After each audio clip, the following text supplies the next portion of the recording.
Hello everybody and welcome back. Today, depends on the day because we are back to the hybrid learning system. If you're watching this and you're a virtual learner, sorry, but the date that you are watching this is going to depend on whether or not you are coming in on Tuesday, Thursdays, Monday, Wednesdays, or you're a virtual learner. So I have no idea what day you're watching this.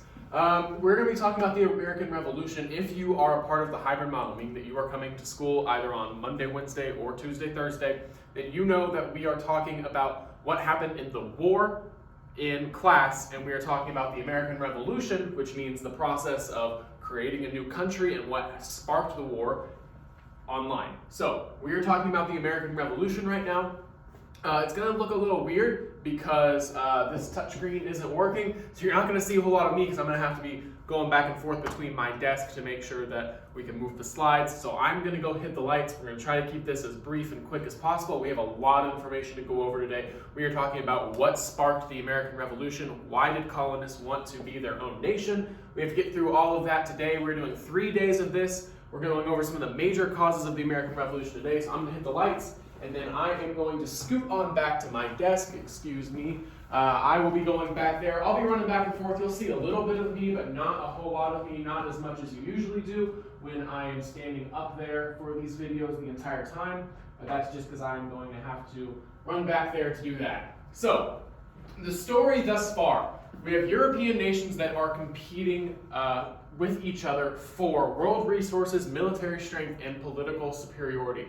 Mainly we are talking about France, Spain, and Great Britain.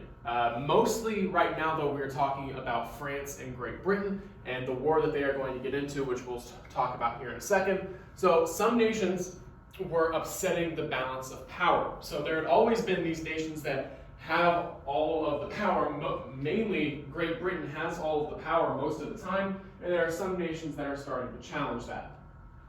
So War for Independence is going to start in 1775. Of course, if you're in the hybrid model, we are talking about that in class, and we're not going to talk about the war in these videos. If you're part of the virtual, you will have separate assignments for the war itself.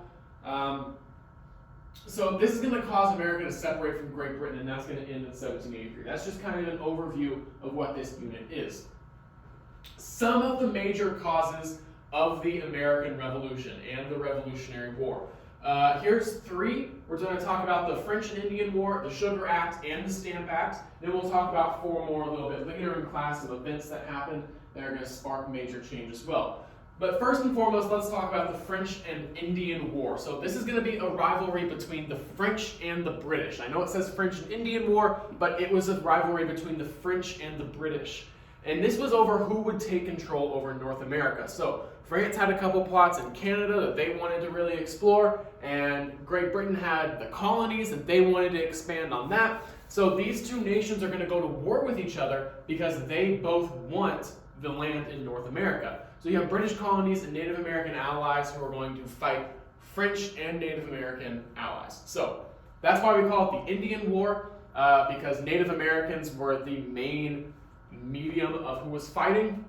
So you had British colonists and Native Americans who would fight French and Native Americans. So Native Americans would partner with France based on who they were at war with within their tribe or within other tribes. So you had Native Americans fighting their own battles, but they had to team up with the British or the French so that they had at least a chance of winning.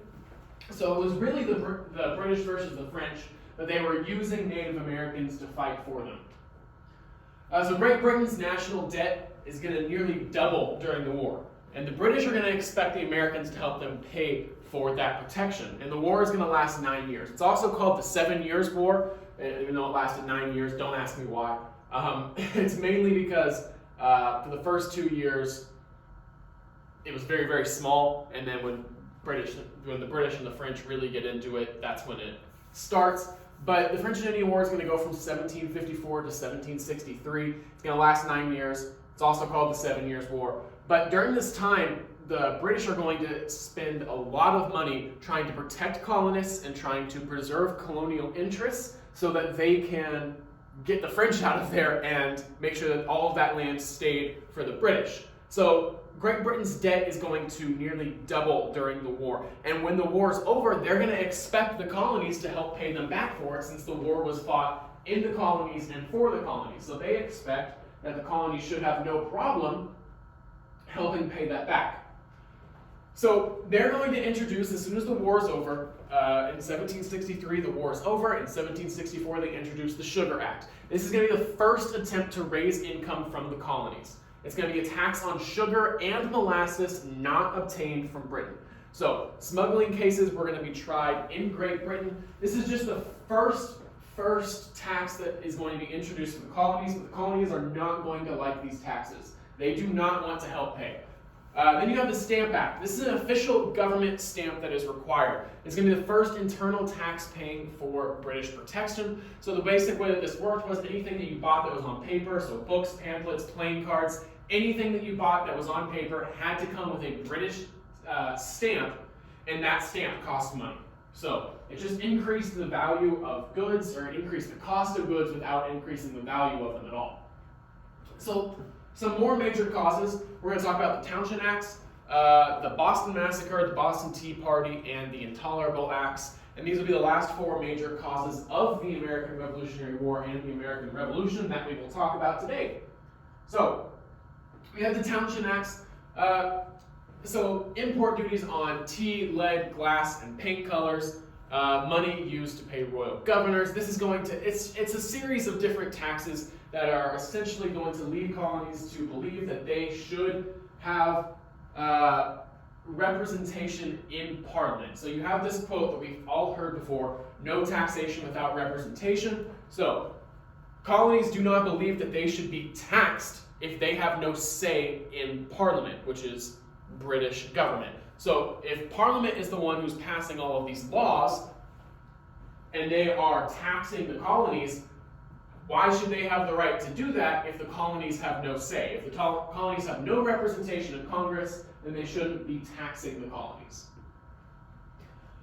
So this is a quote from John Adams, who would eventually become our second president. This is from his Boston Diary, and it says, dined with 350 Sons of Liberty. Sons of Liberty was kind of a rebellious group during the American Revolution. They wanted independence from Great Britain, all of that. At Robinson's, the sign of Liberty tree in Dorshire. To the honor of the Sons, I did not see one person intoxicated or near it. So why is this important? Why does he say, I did not see one person intoxicated or near it? Well, at the time, the Sons of Liberty were kind of seen as like a rebellious group, but also not very trustworthy. They were seen as like, yeah, that group that's out there that wants independence, but they're just a bunch of drunks who don't know what they're talking about. And John Adams is going to try to give them some credibility. He's going to say, no, they're not just a bunch of people who don't know what they're talking about, who just like to get drunk and hang out. They are a serious group who wants to meet and fight for liberty and fight for independence and fight against repression from the British. So that's going to be kind of a change in perception, and he's going to try to get that out there. In 1770, we're going to have the Boston Massacre. So the Boston Massacre is an important event because of how it changed the perception of the British by the colonies. However, when we say massacre, this has got to be the least amount of people killed to call it a massacre ever. So you're going to have a crowd of colonists who are going to surround and threaten a small group of British soldiers. They're going to start throwing things at them. Many reports say that it was snowballs. Many reports say it was something else. The most common conception is that it was just snowballs. They crowded the soldiers. They were throwing snowballs at them. And in all the confusion and all the chaos, one of the British soldiers was fearing for his life, and he shot. And when he shot, the rest of the British soldiers opened fire on the crowd. 5 people are going to die. Parliament's going to cancel the Townshend duties. It's going to be a bad situation. But mostly the reason why this is important is because this is going to change the way that the colonists see British soldiers. They're not just there to oversee, they're not just there to protect the duties of the crown, they're not just there to make sure that everything is running smoothly. They are enemies, and they are shepherds and you are sheep. They are there to make sure that you're not stepping out of line, and they are a threat. So it's going to change the way that colonists see the British. Just 3 years later, we're going to have the Boston Tea Party. So British sold tea even more cheaply than smuggled tea. This is very important to know. So You could get tea from other places. You have to smuggle it. It was illegal to smuggle it, all of that. But the British were actually selling it cheaper. It's just that they also had a tax on it. But it was still cheaper to just buy British tea than to buy smuggled tea.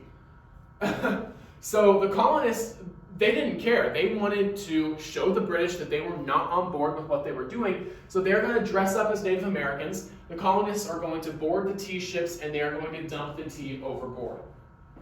Now, this is going to be our first major sign of rebellion in the colonies. That's why it's so important. But it's also going to set up some events that happen later that the colonies are going to have to pay for. So this is just a quote also from John Adams in his diary. He said, "Last 3 cargoes of Bora tea were emptied into the sea this morning. A man of war sails. This is the most magnificent movement of all." So he's saying that now we have stopped talking about revolution and we have started revolutionizing the colonies. So this is the big one. This is the big act. And Parliament is going to respond, and they're going to punish the colonies, outright punish them. They're going to pass what are going to become known as the Intolerable Acts, which are a series of acts designed specifically to make life harder in the colonies for the colonists, to punish them for the Boston Tea Party. That's what the Intolerable Acts were. They're going to close the port of Boston so Boston can't get anything in or out. They are going to outlaw American town meetings. So if you are in the colonies and you're not a British, if you're in the colonies and you meet without any notification from the British, you just a group of people and you want to have a meeting, that's not allowed. And if you were found, you were going to be put in jail, you're going to be shipped to Great Britain, and you were going to be tried. And this is going to spark the idea for the First Continental Congress, the first meeting, a legislative body for the colonies in order to talk about issues that need to be talked about, talk about the revolution, talk about and just streamline your idea and everybody in the colonies' idea for what they wanted this to look like moving forward. So that is the end of today's lesson. There is a Google form posted on our Google Classroom page. If you have finished watching the video, fill out the Google Forms and make sure you get today's points. As always, you have my email. Please let me know if you have any questions, comments, or concerns. And other than that, see you, Wildcats.